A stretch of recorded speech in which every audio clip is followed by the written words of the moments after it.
Salut tout le monde, c'est en tant que bienvenue pour cette review de la AEW.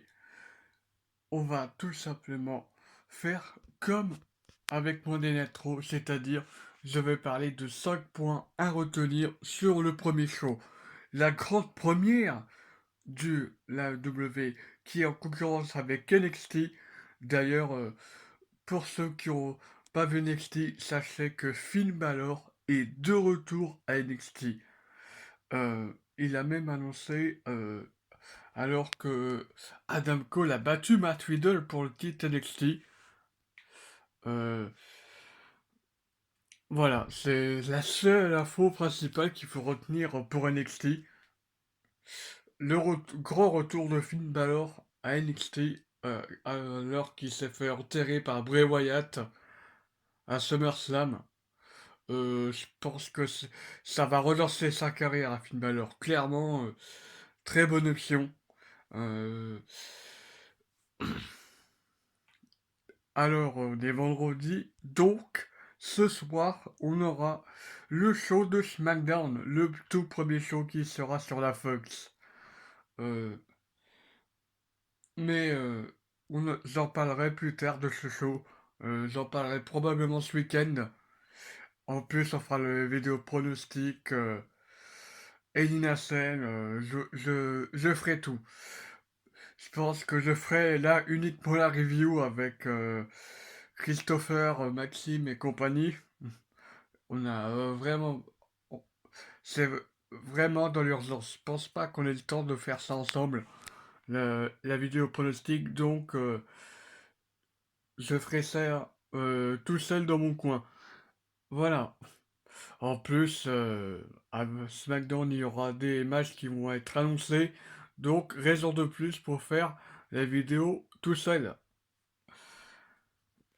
Car le délai est très court. Donc, revenons au sujet. La AEW. Premier point, le match Cody Rhodes contre Sammy Guevara qui a ouvert le show. Victoire de Cody Rhodes. Euh, Cody Rhodes qui a contré une Shooting Star Press en mettant ses genoux sur les abdos de Sammy Guevara et il a fait un roll-up pour la victoire. C'est un peu comme le Miz lors de la première édition de Crown Jewel. Rey Mysterio est monté sur la troisième corde, il a tenté un front splash. Le Miz euh, l'a battu de la même manière, c'est-à-dire en mettant ses genoux sur les abdos de Rey Mysterio. Les deux coups Rey Mysterio qui ont jeté sur les genoux au lieu de sauter sur le ventre du Miz. Et le Miz avait fait la même chose, roll-up pour la victoire. Du coup, légère inspiration de ce qui s'est passé à Crown Jewel. Mais c'était bien fait ce match. Certains diront que c'est le show stealer. Moi, je ne suis pas d'accord. Le show stealer, pour moi, c'est ce qui s'est passé après. Alors, deuxième point, les amis. Hangman Page qui a affronté Pac alias Neville. Alors, très bon match de 13 minutes. Victoire de Pac sur Hangman Page avec sa euh, 450 splash inversé, son Red Arrow. Puis il a enchaîné tout de suite avec son Brutalizer pour la victoire. Une prise de soumission euh, qui a déjà, dont Kenny Omega a déjà fait les frais lors de All Out. Euh, Troisième point, le premier match pour à savoir qui sera la toute première championne féminine de l'histoire de la AEW. C'est Rio qui a affronté Nyla Rose dans un match hardcore. Et très très bon match, clairement. Euh, Nyla Rose a dominé pendant la grande majorité du match, mais ça n'a pas suffi, puisque Nyla Rose a réussi à se rattraper en infligeant plusieurs running knee à son adversaire pour la victoire. Euh, Nyla Rose, donc, non, Rio, donc, première championne de la AEW. quatrième point, les amis, c'est le main event. Et le cinquième point va rejoindre le main event. Vous inquiétez pas. Alors, Chris Jericho a attaqué Cody Rhodes lors du... J'en ai pas parlé parce que ça allait avoir un lien avec le main event. Donc je me suis dit, l'attaque de Jericho, j'en parle après. Donc là, c'est le bon moment. Le main event. Chris Jericho a affronté The Elite, à savoir Kenny Omega et les Young Bucks. Et avec lui, il avait les membres de LAX, Nito Latinos American Exchange. Et c'est une victoire des Heels, clairement, puisque John Moxley est intervenu. Voilà.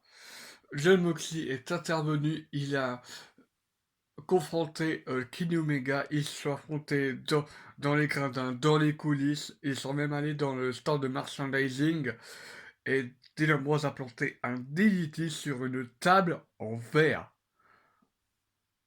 Voilà. C'est le quatrième point. Le cinquième point, on en parle tout de suite.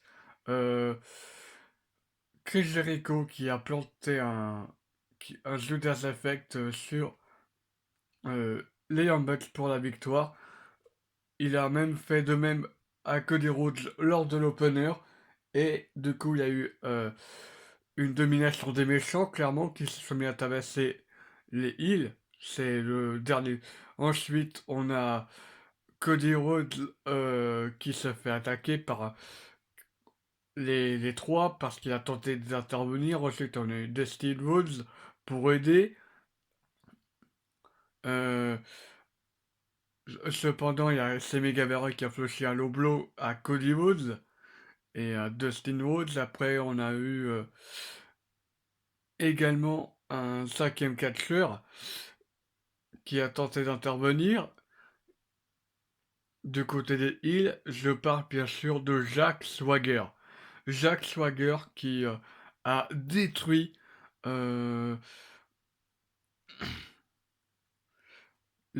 tous les catcheurs, tous les faces, à savoir Cody Rhodes, Liam Bucks et Dustin Rhodes.